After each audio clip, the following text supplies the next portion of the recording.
The telegram had arrived 3 days earlier, delivered to Vinny's Atlantic City compound by a messenger who disappeared into the January snow before anyone could question him.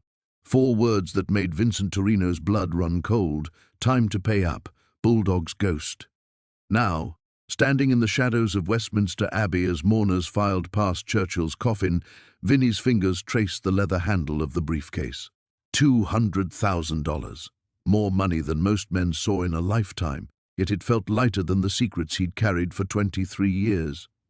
The great cathedral buzzed with whispered conversations in a dozen languages.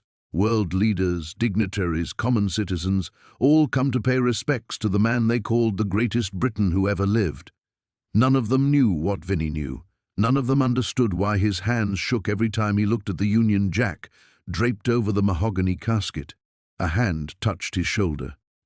Vinny spun, his right hand instinctively moving toward the .38 beneath his coat. "Easy, American."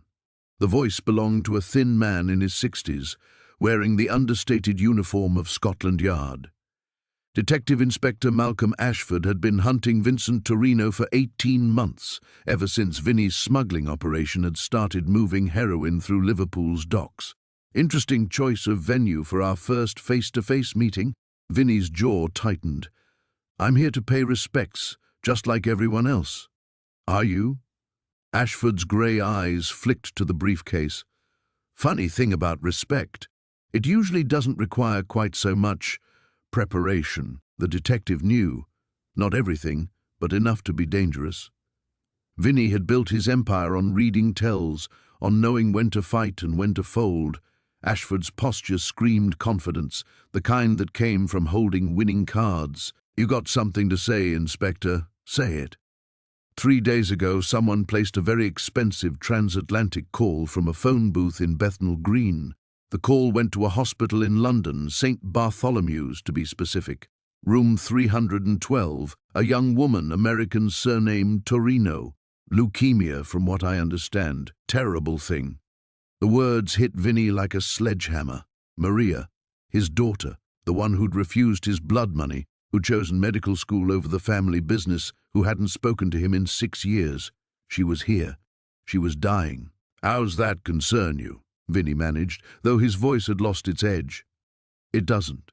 What concerns me is that the same day this call was made, Vincent Torino, a man who hasn't left American soil in 2 decades, suddenly develops an urgent need to attend a funeral in London, with luggage that weighs considerably more than clothes and toiletries."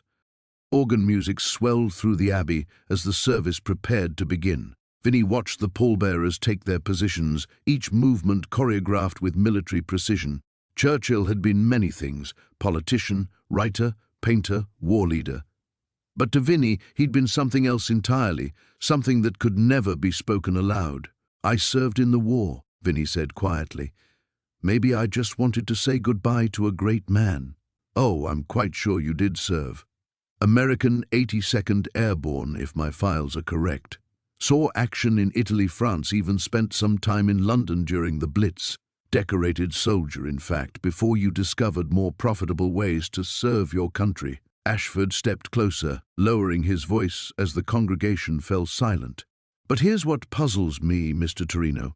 A man of your reputation doesn't travel 5,000 miles carrying that much cash to pay respects to a dead politician, not unless that politician was considerably more than a wartime inspiration." The service began. Vinny found himself swept along with the crowd, Ashford staying close like a shadow. As they took their seats in the rear of the Abbey, Vinny's mind drifted back to December 1941. The Blitz. The warehouse in Whitechapel, where he'd made a promise to a dying British agent named Pemberton, the secret that had haunted him ever since. "Your daughter's in bad shape," Ashford whispered during the opening hymn. "Doctors give her maybe a week. Funny how family becomes important when time runs short." "What do you want?" "The same thing you want, I suspect. The truth. About what really happened during the war. About why a small-time soldier from Brooklyn became one of America's most successful criminals seemingly overnight. About who was really pulling the strings." The Prime Minister began his eulogy, calling Churchill the greatest defender of liberty the world has ever known. Vinny almost laughed at the irony.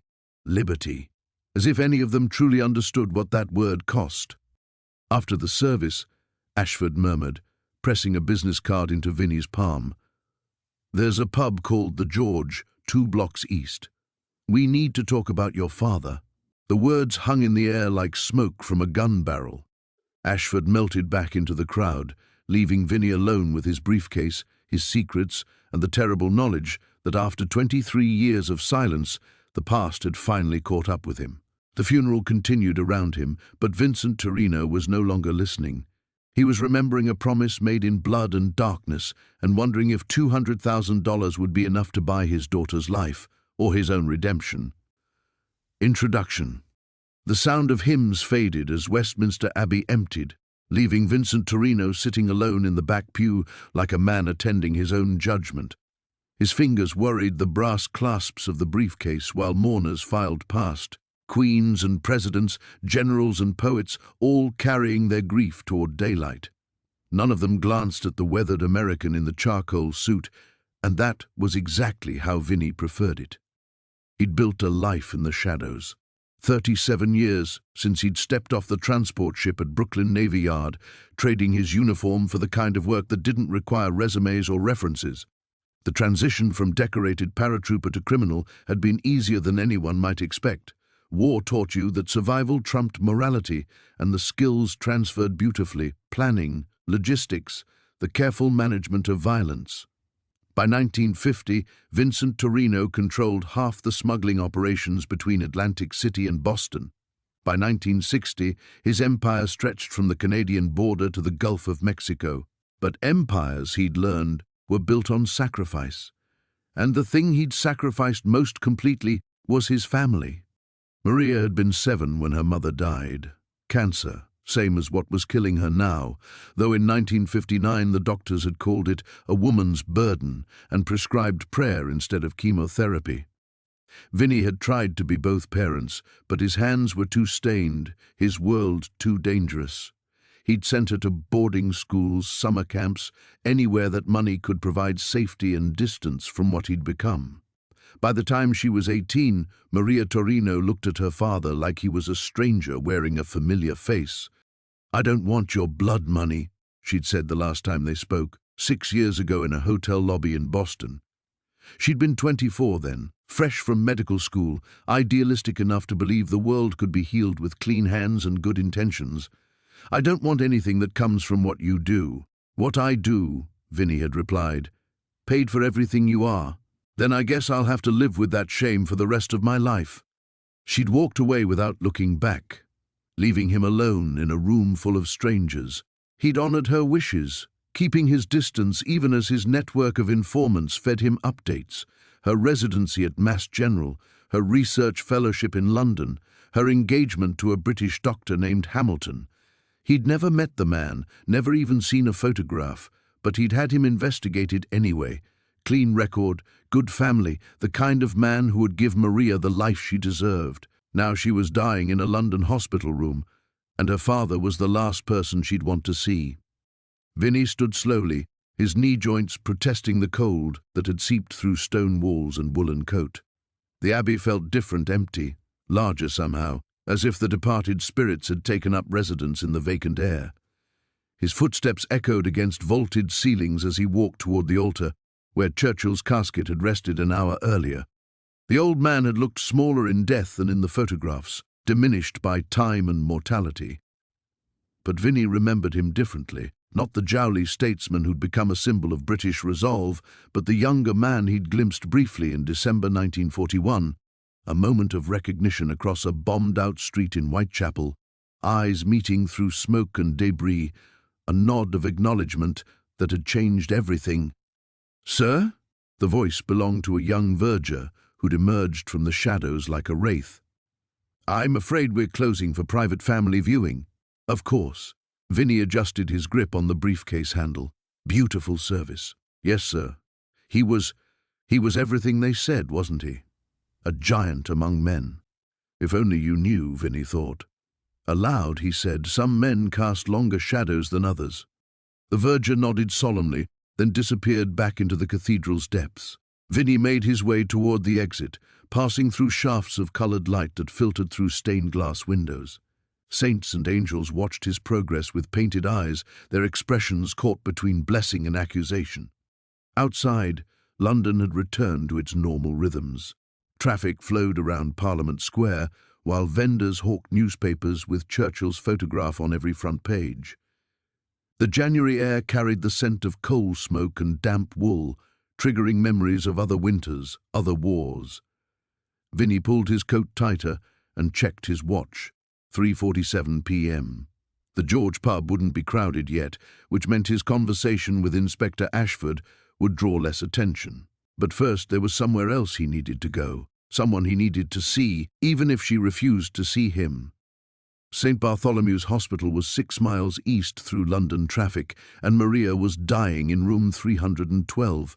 Between him and his daughter lay 23 years of choices, some forced by circumstance, others driven by ambition, all of them leading to this moment when the only thing that mattered was whether a father's love could bridge the distance created by a father's sins. Vinny hailed a cab and settled into the worn leather seat, the briefcase balanced across his knees like a confession waiting to be heard. The telegram was waiting for him in the taxi. Vinny hadn't seen the driver place it on the seat beside him. One moment he was settling back against cracked leather, watching Westminster Abbey shrink through the rear window, and the next his eyes fell on the cream-colored envelope that bore his name in the same precise block letters he'd memorized 3 days earlier.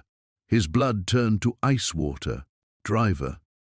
The word came out rougher than intended. Stop the cab. But, sir, you said St. Bartholomew's. Stop the bloody cab. The Austin-Cambridge lurched to the curb near Parliament Square. Vinny's hands shook as he tore open the envelope, his peripheral vision tracking pedestrians for threats that could be anyone, could be nowhere. Inside was another telegram, this one longer than the first. Pemberton sends his regards from Whitechapel. Stop, your daughter inherited more than your eyes. Stop, room 312 knows the truth. Stop, Bulldog's ghost. The paper fluttered from Vinny's fingers like a wounded bird. Pemberton. Christ, they knew about Pemberton. December 29th, 1941.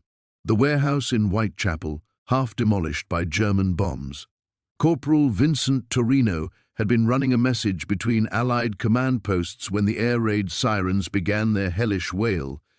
He'd taken shelter in what remained of a building that had once stored wool imports from Scotland. That's where he'd found the dying British agent, clutching a blood-soaked manila envelope against his chest. American Pemberton had whispered, his aristocratic accent barely audible above the Stukas screaming overhead. Thank God. Listen carefully. This cannot fall into German hands. The envelope contained photographs, documents, evidence of something so explosive that even 23 years later, Vinny's stomach clenched at the memory. Churchill's secret communications with Roosevelt, battle plans that wouldn't be declassified for decades. But more than that, personal correspondence that revealed connections between the British War Cabinet and American organized crime families, agreements that had shaped the post-war world. And buried in those pages, a single document that had shattered everything Vinny thought he knew about himself. Swear it, Pemberton had gasped, his hand closing around Vinny's wrist with dying man's strength. Swear you'll protect this knowledge until the old lion dies. Swear it on your mother's grave. Vinny had sworn. He'd hidden the documents, kept the secret, used the leverage carefully over the years to build his empire while staying invisible to authorities who might have crushed him otherwise. The knowledge had been his shield and his curse, protecting him while poisoning everything he touched. But Maria didn't know. Maria couldn't know. Unless... Sir? The driver's voice cut through his spiraling thoughts. You all right back there? Vinny looked up, realizing he'd been hyperventilating. Through the cab's window, he could see the Thames flowing dark and sluggish toward the sea. Somewhere across this city, his daughter was dying in a hospital bed, and someone who knew the most dangerous secret of his life had just threatened her. Room 312 knows the truth. It wasn't possible. Maria was a doctor, not an intelligence agent. She'd chosen healing over violence, medicine over money. She'd spent 6 years building a life as far from his world as she could manage. How could she possibly know about Pemberton? about the documents, about what her father had really done during the war, unless she'd discovered it on her own. The thought hit him like a physical blow. Maria's research fellowship in London, her specialization in blood cancers, her sudden appearance at St. Bartholomew's Hospital, the same hospital that had treated British intelligence agents during the Blitz, the same hospital where certain records might still exist in forgotten archives. Christ, Vinny breathed. She was looking for it. The briefcase suddenly felt heavier, its contents transformed from inheritance to ransom. Someone had been watching his daughter, waiting for her to uncover the connection. Now they were using her life as leverage, forcing Vinny into the open after decades of careful invisibility. His hands found his cigarettes, muscle memory striking a match while his mind raced through possibilities.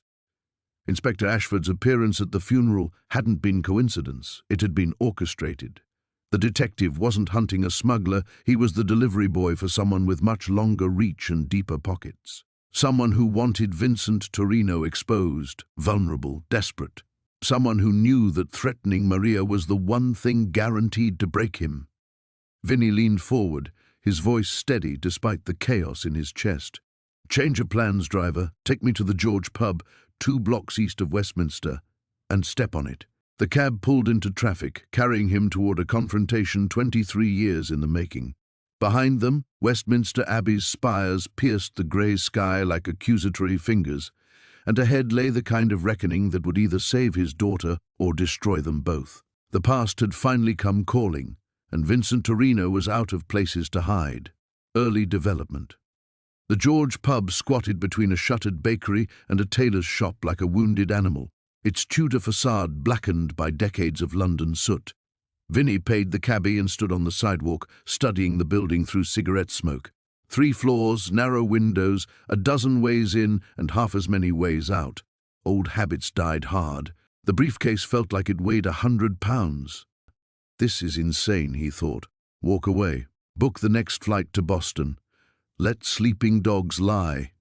But Maria's face floated behind his eyelids. Not the angry woman who'd walked away 6 years ago, but the 7-year-old who used to fall asleep reading medical books that were too advanced for her, dreaming of saving lives instead of taking them. If someone was threatening her because of his choices, because of secrets that should have died in a Whitechapel warehouse, Vinny crushed his cigarette under his heel and pushed through the pub's heavy oak door. The interior was all dark wood and darker corners, the kind of place where conversations happened in whispers and strangers minded their own business. A handful of patrons hunched over pints of bitter, their faces reflecting the grey afternoon light filtering through grimy windows. Behind the bar, a woman in her 50s polished glasses with mechanical precision, her movements sharp enough to cut glass. She looked up when Vinny entered, and her face went pale as old bone. "We're closed for private function," she said quickly, too quickly. "You'll need to find somewhere else." "I'm expected." Vinny set the briefcase on the bar, noting how her eyes tracked its movement like a cat watching a mouse. Inspector Ashford said to meet him here, the woman's hands stilled on the glass she was holding. Around the room, conversations died mid-sentence. The handful of patrons suddenly found their drinks fascinating, shoulders hunched in the universal language of people who wanted to be invisible. "Upstairs," she whispered. "2nd floor, room at the back." Vinny climbed narrow stairs that creaked under his weight, each step echoing in the sudden silence below. The 2nd floor hallway stretched ahead like a gauntlet, lined with doors that could hide anything or anyone. His hand instinctively moved toward the shoulder holster beneath his coat, fingers brushing the reassuring weight of the .38 Smith & Wesson he'd carried since Korea.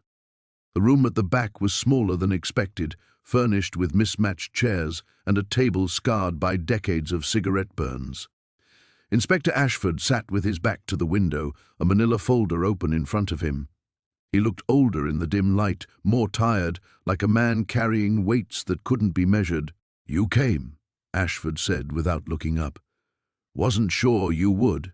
I keep my appointments." Vinny remained standing, briefcase in hand. "What do you want?" "Sit down, Torino. Please." The word please carried an odd weight, almost desperate. Vinny lowered himself into the chair across from the inspector, setting the briefcase on the floor between his feet. Up close, he could see photographs scattered across the table, surveillance shots of himself entering and leaving various buildings in New York, Boston, Atlantic City, but also older pictures, grainier ones that made his stomach tighten. Recognize this? Ashford slid a photograph across the table. It was a street scene from the Blitz, Whitechapel, December 1941. Smoke and debris, rescue workers pulling bodies from bombed buildings, and there, barely visible in the background, a young American GI emerging from a damaged warehouse, something clutched against his chest. Vinny kept his expression neutral. Lot of American soldiers in London during the war. Indeed, this particular soldier, though, he had an interesting conversation that night with a British agent named Pemberton. Me6, if you're curious. Pemberton died 3 days later in hospital, but not before filing a report. A very interesting report about certain documents that went missing from that warehouse. The room felt smaller suddenly, the air thicker. Vinny could hear his heartbeat in his ears, could smell the phantom scent of cordite and burning wood that had haunted his dreams for 23 years. I don't know what you're talking about. Your daughter does. The words hit like a physical blow. Ashford leaned forward, his grey eyes reflecting something that might have been sympathy or might have been satisfaction. Brilliant girl, you're Maria. Medical researcher, specializes in genetic blood disorders. But she's also been spending quite a lot of time in hospital archives, pulling files from the 1940s, personnel records, patient lists, cross-referencing blood types and family histories. Vinny's mouth had gone dry as sawdust. She's a doctor. Research is what doctors do. Research, yes, but not usually into the medical records of deceased British intelligence officers. Not unless they're looking for something very specific. Something genetic. Outside, London traffic hummed its eternal song, but inside the room, silence stretched like a held breath. Ashford closed the folder with deliberate care. She knows, Vincent. She knows what you've spent 23 years hiding, and now, so do others. The silence that followed Ashford's words felt like a physical thing, pressing against Vinny's chest until breathing became a conscious effort. 23 years of carefully constructed lies were crumbling, and he could feel the foundations of his world shifting beneath him. Others? The word came out as barely a whisper. Ashford reached into his jacket, slowly, deliberately, telegraphing his movements like a man who understood the danger of sudden gestures around desperate men. He withdrew a second manila folder, this one thicker than the first, bound with red string that looked official, government official. Your daughter's research caught attention in some very high places. Turns out, when a prominent American crime figure's daughter starts digging into wartime intelligence files, certain people take notice, especially when those files relate to Operation Overlord planning documents that officially don't exist. Vinny's hands clenched involuntarily. Operation Overlord, the D-Day invasion plans that had been scattered across Pemberton's dying chest like bloody confetti, documents so sensitive that their very existence had been denied by both governments for over 2 decades. Maria doesn't know what she's looking for, Vinny said. But even as the words left his mouth, he knew they were lies built on wishful thinking. Doesn't she? Ashford untied the red string with maddening care. 3 weeks ago, she requested access to blood samples from 1941, specifically blood samples from a patient admitted to St. Bartholomew's on December 29th. Patient identification, WSC. The initials hit Vinny like artillery shells. Winston Spencer Churchill, the man they'd buried today, the man whose funeral Vinny had attended carrying $200,000 in guilt money, had been at St. Bartholomew's the same night Vinny found the dying Pemberton. It can't be. But even as denial formed in his mind, memories surfaced like bodies from a mass grave. The way Pemberton's eyes had widened when he saw Vinny's face in the warehouse shadows. Not relief at finding an American ally, but recognition. The shock of someone seeing a ghost or a resemblance that shouldn't exist. She's dying, Vinny said desperately. My daughter is dying of cancer. Whatever research she's doing, it's medical. She's trying to save her own life. Ashford's expression softened marginally, the first crack in his professional facade. I know. Acute lymphoblastic leukemia, same as her mother. But that's exactly why she started looking into genetic markers, family medical histories. She was building a genetic profile, trying to understand her hereditary risks. The inspector opened the red folder and withdrew a single sheet of paper, a medical laboratory report dated just 5 days earlier. Even upside down, Vinnie could read the letterhead St. Bartholomew's Hospital Genetic Research Division. Blood type O negative, rare genetic markers consistent with Northern European ancestry. But here's the interesting part. She found a match in the hospital's historical records. A perfect genetic match to blood samples taken from a patient in December 1941. Vinnie felt the world tilt sideways. The briefcase at his feet suddenly seemed to pulse with radioactive heat, its contents transformed from inheritance money to blood money in the most literal sense possible.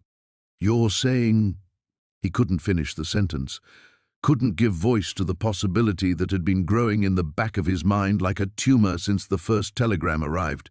"I'm saying your daughter has discovered what you've spent 23 years hiding. That Vincent Torino didn't just find classified documents in that warehouse, he found out who his real father was." The words hung in the air like smoke from a funeral pyre. Vinnie's hands shook as he reached for his cigarettes, muscle memory taking over while his mind reeled. Churchill. Winston bloody Churchill, the greatest wartime leader of the 20th century, had been— No, impossible. But the pieces were falling into place with the inexorable logic of a collapsing building. His mother, Catherine Torino, had worked as a secretary at the American Embassy in London in 1906, a young, idealistic girl from Boston's North End, swept off her feet by older, more sophisticated men. She'd returned to America pregnant and unmarried, spinning stories about a brief romance with an Italian businessman who died in an accident. Vinnie had never questioned the story. Why would he? But now, looking back through the lens of adult cynicism and professional paranoia, the gaps were obvious. His mother's sudden wealth after his birth, enough money to buy a house to live comfortably without working, her collection of British newspapers, religiously maintained for 40 years, her inexplicable knowledge of British politics and her fierce pride when Churchill's speeches rallied England during the Blitz. The documents Pemberton was carrying, Vinnie said slowly, they weren't just invasion plans. No, they were insurance policies, personal correspondence between Churchill and certain American contacts, including one letter to a trust fund established in Boston in 1907 with instructions for ongoing financial support. The beneficiary was listed as Catherine Torino and her son. Vinnie's cigarette burned down to his fingers unnoticed. Maria found this 3 days ago, the same day she collapsed in the hospital archives and was admitted to room 312. The telegram's message suddenly made terrible sense. Room 312 knows the truth, not a threat, a fact. His daughter was dying, and in her final desperate search for answers about her genetic legacy, she'd uncovered the secret that could destroy everything. The revelation crashed over Vinnie like a collapsing building, each piece of evidence crushing another pillar of the life he'd built on lies. His cigarette fell from nerveless fingers, scattering sparks across the scarred table as the full magnitude of what Ashford was saying finally penetrated. "She knows," he whispered, the words tasting like ashes. "Christ almighty, she knows." But even as the horror of exposure washed over him, another realization cut deeper. Maria hadn't stumbled onto this secret by accident. She'd been hunting for it, systematically dissecting hospital records and genetic profiles with the same methodical precision she brought to her cancer research, which meant she'd suspected all along. How long? Vinnie's voice came out raw. How long has she known something was wrong? Ashford consulted his notes with maddening bureaucratic precision. The research requests started 18 months ago, initially routine, family medical histories, genetic predisposition studies, standard procedure for someone with her diagnosis. But 6 months ago, the requests became more specific, more focused. 6 months ago. Vinnie's mind raced backward, sifting through conversations and phone calls with Maria that had seemed innocent at the time. Her sudden interest in his war service, questions about their family history that he'd deflected with practiced ease, The way she'd gone quiet when he mentioned Churchill's declining health in the newspapers. She'd been building a case against him, piece by careful piece. "The money," Vinny said suddenly, understanding flooding through him like ice water. "The $200,000, she knows about that too.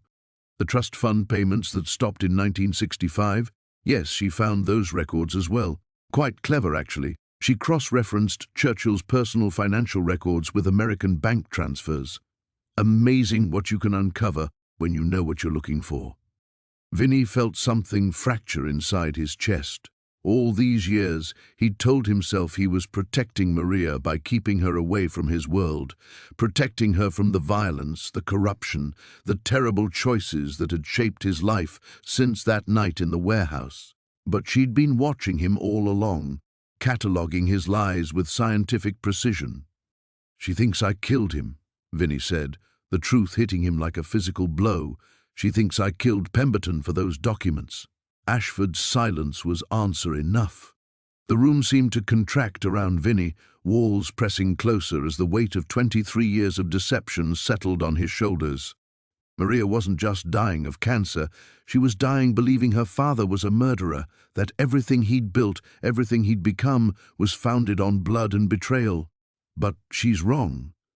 The thought came with sudden, fierce clarity. Pemberton had pressed those documents into Vinny's hands with his dying breath, had begged him to protect the secrets they contained. There'd been no murder, no theft, only a young soldier trying to honor a dying man's last wish. But how could he explain that to Maria without revealing the rest, without telling her that the dying man had been protecting evidence of her own grandfather's indiscretions? "What do they want?" Vinny asked, his voice steadying as familiar patterns of negotiation and survival kicked in. "The people who sent that telegram. What's their price?" "That depends," Ashford said carefully, "on what you're willing to trade. Don't play games with me, Inspector. My daughter is dying.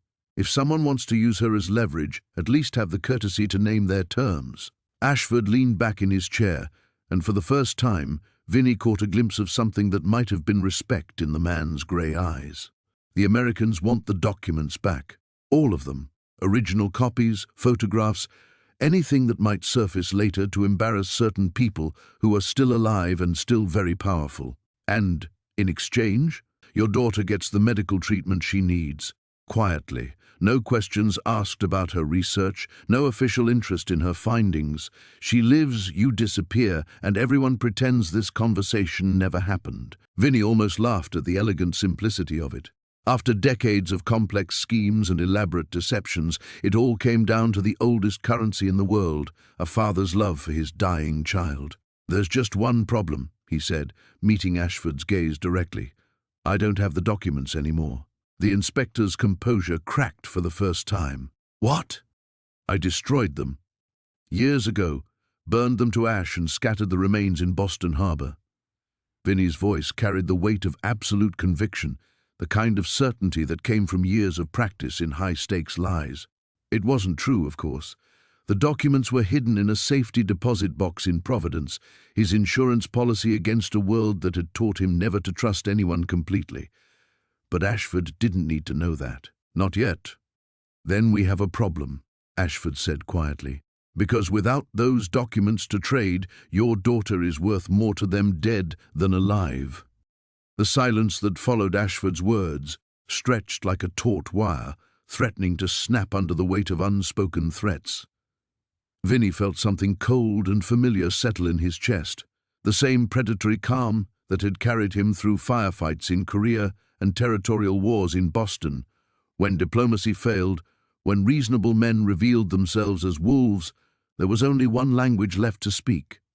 "Let me explain something to you, Inspector," Vinny said, his voice dropping to the register that made seasoned killers take a step back.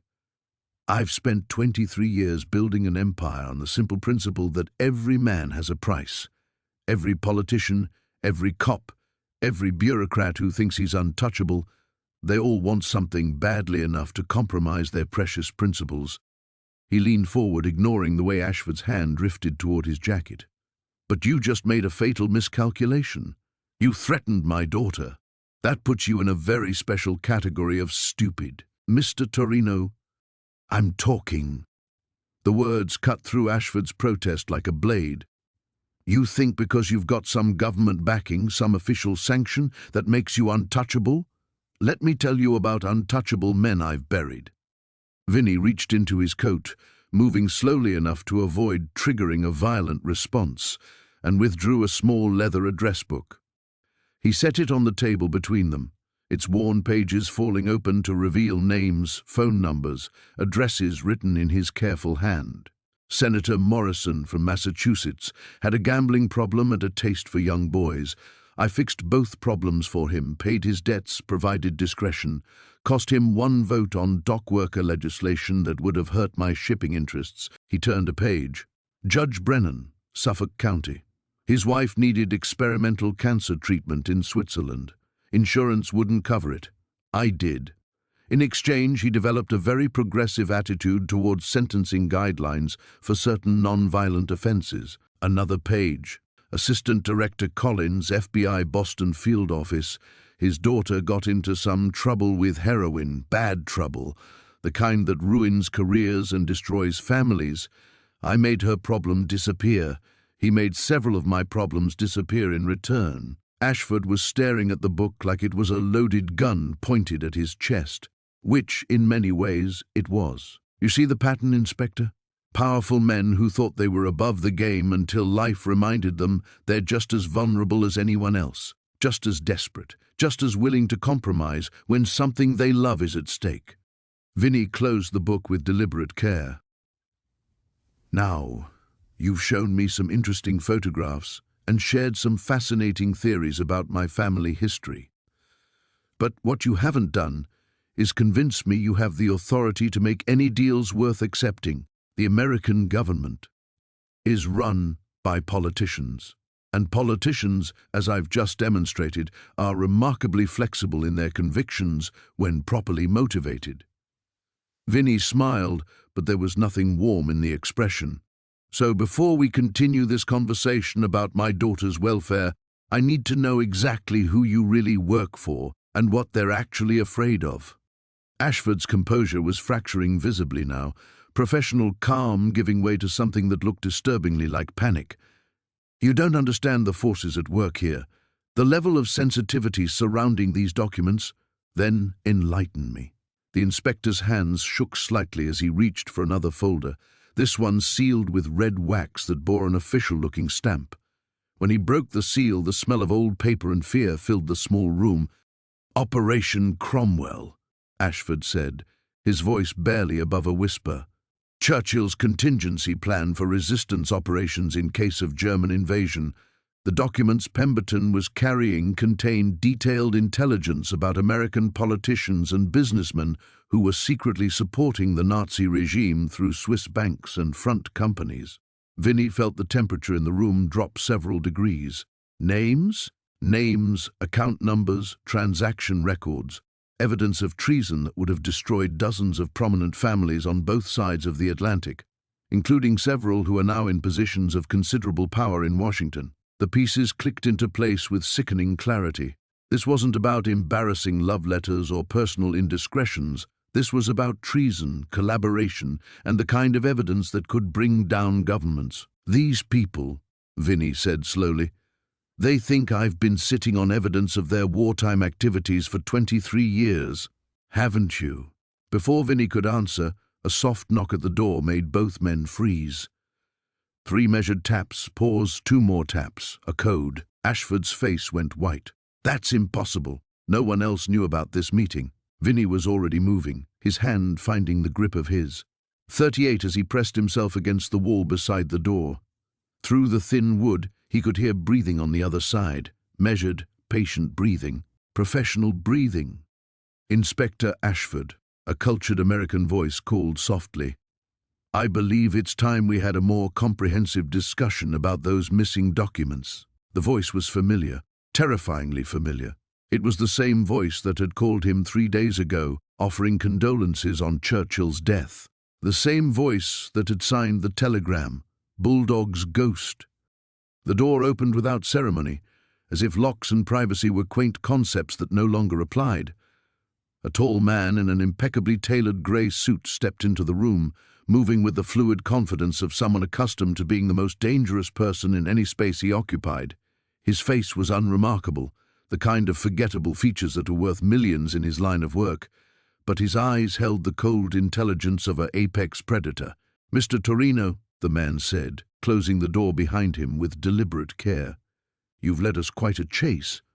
Vinny kept his gun trained on the newcomer, while his mind raced through possibilities and exit strategies. The man's accent was educated American East Coast, probably Yale or Harvard.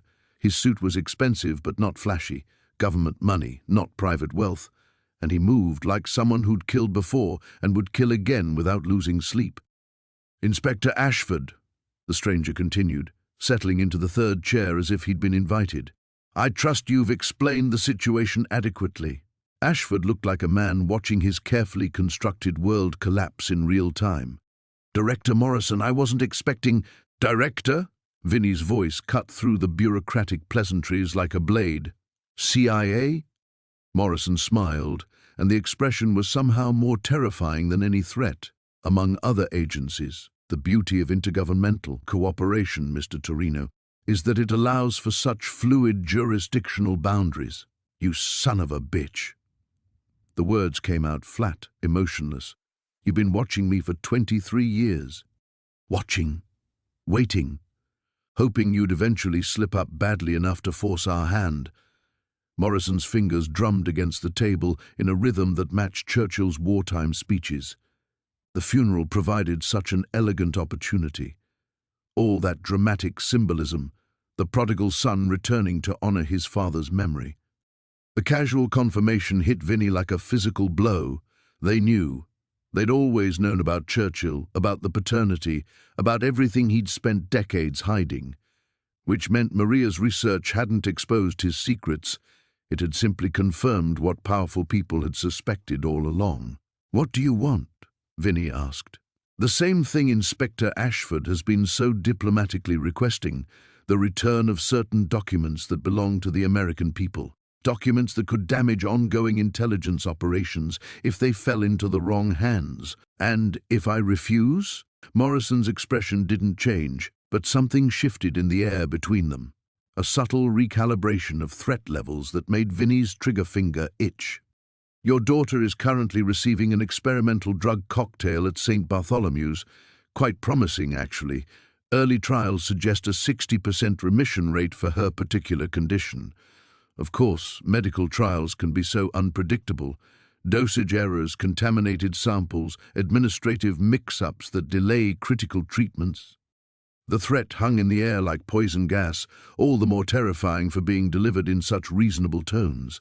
Vinny felt something snap inside his chest, not breaking but clicking into place like the mechanism of a well-oiled machine. For 23 years he'd played by other people's rules, danced to their music, accepted their limitations on his actions. But they'd just crossed the one line he'd drawn in blood and concrete. "You made a mistake," Vinny said softly. "Did the first. You assumed I was just another criminal you could pressure. Another small-time operator who'd fold when you showed him how outgunned he was." Vinny's smile was predatory, feral. "But I'm not a criminal, Morrison. I'm a soldier who went into business for himself." He set his gun on the table, the gesture so unexpected that both men froze. Then he reached into his jacket and withdrew a single photograph, Winston Churchill in military dress, standing beside a young woman in a nurse's uniform. On the back, in Churchill's distinctive handwriting, "For Catherine, with love and regret. WSC, December 1906. My mother kept this her whole life," Vinny said. "Never showed it to anyone, never talked about what it meant, but she made sure I inherited it, along with something else." He pulled out a second item, a small brass key attached to a chain. "Safety Deposit Box 247, First National Bank of Providence. Inside, you'll find copies of every document Pemberton died protecting, along with detailed records of every payment, every transaction, every government official who's been compromised since 1942, including several people who are probably your current supervisors." Morrison's composure cracked for the first time. "You're bluffing." Am I? Your threat against Maria just guaranteed those documents will be released if anything happens to either of us. I've had 23 years to prepare for this moment, Morrison. 23 years to build dead man switches and insurance policies. You want to play games with my daughter's life? Let's see how your bosses feel when every newspaper in America gets copies of Operation Cromwell's complete files. The room fell silent except for the distant sound of London traffic and the measured breathing of three men calculating odds and consequences. Finally, Morrison spoke. What do you propose? Vinny studied Morrison's face, reading the micro-expressions of a man whose world had just shifted beneath his feet. 23 years of cat-and-mouse games were ending, not with violence or betrayal, but with the simple mathematics of mutually assured destruction. Maria gets her treatment. Full treatment, best doctors, whatever it takes. No mysterious complications, no administrative errors, no bureaucratic delays. Vinny's voice carried the weight of absolute finality. In exchange, those documents stay buried, permanently. And the originals remain exactly where they are. My insurance policy against people like you developing amnesia about our arrangement. Vinny leaned back in his chair, suddenly feeling every one of his 58 years. I'm done, Morrison. Done with the smuggling, done with the empire, done with all of it. But I'm not done being Maria's father. Morrison and Ashford exchanged glances, a conversation in government shorthand that Vinny recognized but couldn't quite translate. Finally, Morrison nodded once, sharp and decisive. Agreed. But understand, Mr. Torino, this arrangement requires your complete withdrawal from entrepreneurial activities. Forever. Done. And absolute silence about certain family connections. Done. Morrison stood, smoothing his suit with practiced precision. Then we have an understanding. Your daughter will receive the finest medical care available. You'll retire to a life of quiet obscurity, and we'll all pretend this conversation never happened. After they left, Vinny sat alone in the small room, staring at the photograph of his father and the young woman who would become his mother. For the first time in decades, the weight on his shoulders felt manageable. Not gone, it would never be completely gone, but bearable. 3 months later, Vinny stood beside Maria's hospital bed in Boston, watching color return to his daughter's cheeks as experimental drugs worked their quiet miracle. She'd asked no questions about the sudden improvement in her treatment, the private room, the team of specialists who appeared overnight. She was too smart not to notice, but perhaps smart enough to understand that some gifts came with prices better left unexplored. The research I was doing, she said one afternoon, her voice still weak but gaining strength daily. Before I got sick, about Churchill, about the war, Vinny's hands stilled on the newspaper he'd been reading. What about it? I found some interesting connections. Financial records, shipping manifests, things that didn't quite add up. She turned to look at him directly. I thought maybe you were involved in something dangerous, something that could hurt you. The honesty in her voice was a blade between his ribs. And now? Now, I think maybe you were protecting something instead. Someone. Her hand found his, fingers intertwining with surprising strength. I'm sorry I doubted you, Papa. Vinny felt tears threaten for the first time since Catherine's funeral. You had every right to doubt. I gave you plenty of reasons. We all have secrets. Maybe some are worth keeping. That evening, Vinny walked through Boston Common as snow began to fall, dusting the world in clean white forgiveness. The empire he'd built was already dissolving, lieutenants taking over territories, business associates finding new partnerships, the machinery of crime adapting to his absence with the resilience of nature itself. He felt no regret about leaving it behind. Power had been a tool, not a destination. Wealth had been security, not satisfaction. And both had served their purpose in keeping him alive long enough to matter to the one person whose opinion actually counted. In his coat pocket, the brass key to safety deposit box 247 rested against his chest like a talisman. The documents would stay buried, insurance against a world that had taught him never to trust completely. But they no longer defined him. They were just paper now, evidence of other men's sins, other men's wars, other men's choices. Maria was going to live. That was the only victory that mattered. 6 months later, Vincent Torino legally changed his name and moved to a small coastal town in Maine, where he bought a fishing boat and learned to find peace in the rhythm of tides and seasons. He never spoke of London, never mentioned Churchill, never acknowledged the empire he'd abandoned.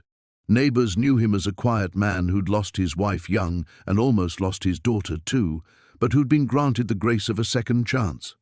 On winter evenings, when storms lashed the coast and the lighthouse beams swept across dark waters, he sometimes thought about promises made in burning warehouses and choices that echoed across decades.